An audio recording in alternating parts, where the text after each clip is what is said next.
WVU President's Welcome Home Tour, Revitalizing Branch Campuses. WVU President Michael Benson is shaking things up with a bold new focus on the university's branch campuses and the communities they serve. This isn't just a routine administrative update. Benson is making it clear that these campuses will be at the heart of his leadership strategy, starting with frequent visits, a revamped reporting system, and an ambitious statewide welcome home tour designed to connect with West Virginians like never before. Since stepping into his role as the 27th president of West Virginia University, Benson has already made trips to WVU Tech in Beckley and Potomac State College in Kaiser. On Metro News Talkline last week, he shared that he's committed to visiting these campuses at least once a month throughout his presidency. This hands-on approach signals a shift toward more direct engagement with the branch campuses, which often feel overlooked in larger university systems. But here's where it gets controversial. Benson is changing the reporting structure so that these campuses will no longer report to the provost, but directly to him. This move is more than symbolic. It reflects a deeper understanding of how vital these campuses are to their local communities.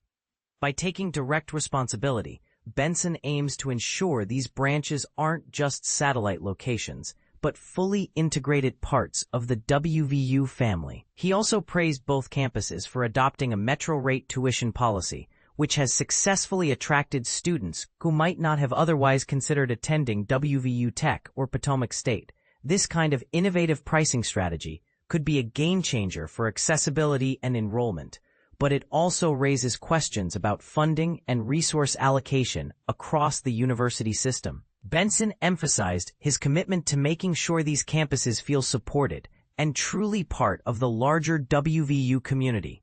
"I'm going to pay a lot of attention to both institutions and make sure they feel supported and they feel a part of our large university," he said, highlighting the importance of unity and inclusion. Taking his engagement a step further, Benson has announced the launch of his first-ever Welcome Home Tour, a comprehensive journey through 18 counties across West Virginia.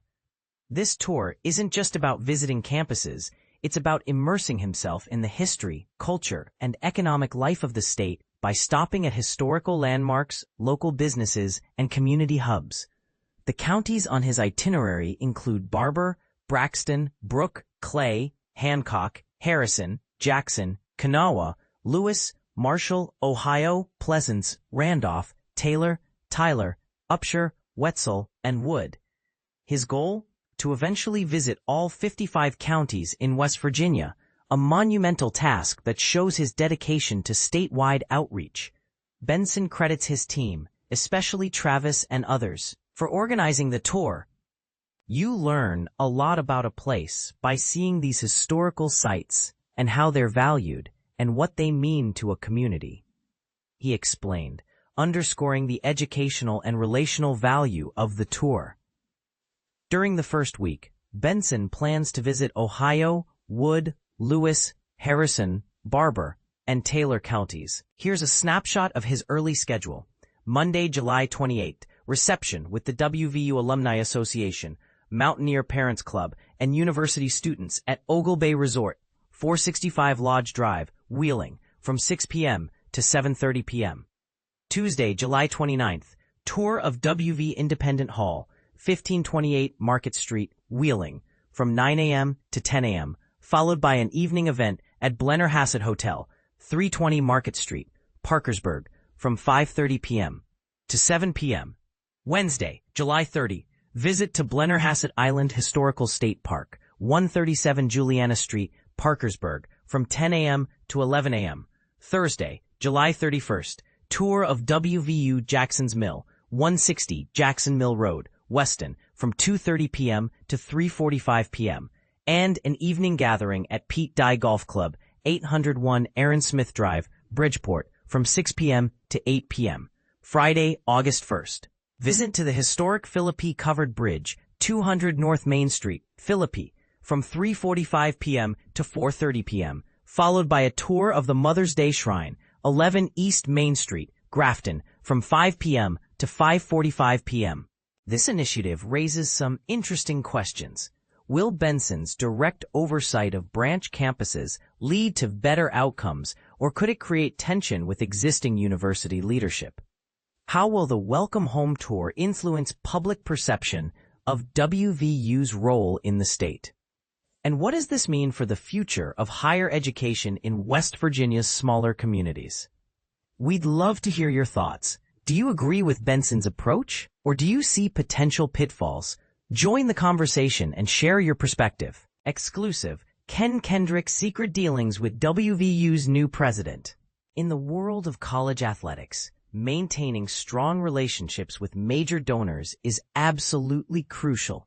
Kendrick, the owner of the Arizona Diamondbacks, has been a lifelong and generous supporter of West Virginia University WVU athletics, contributing significantly to the department over the years, including a substantial donation to build an indoor pitching facility for the baseball team. Even with a new president, Michael T. Benson, taking over from E. Gordon G. Kendrick's connection with WVU's top decision-makers remains robust.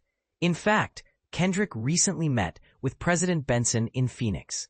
Benson shared his gratitude for Kendrick's continued support in a tweet, saying, "Had a wonderful visit with @DBAC's owner namesake of our @WVU Baseball, Kendrick Family Ballpark while in Phoenix. Very grateful for Ken, #WVU Class of 1965, and his continued support." Kendrick is known to be a supporter of Rich Rodriguez, but he made it clear in a post on X that athletic director Wren Baker was not pressured to bring Rich Rod back to Morgantown. He stated, "Wren Baker is his own man and conducted a thorough search to find our new coach. No one pressured him in any way during the process. The Country Roads Trust will strongly support Rich Rodriguez, just as we would any other candidate that Wren would have been chosen. Go Mountaineers." But here's where it gets controversial. While Kendrick's support for WVU athletics is undeniable, some might argue that such a close relationship between a major donor and a university could potentially lead to undue influence. What do you think? Should universities be more cautious about accepting large donations from individuals who might have a personal interest in the athletic department's decisions? Or is this simply the nature of college athletics, and universities should embrace such support?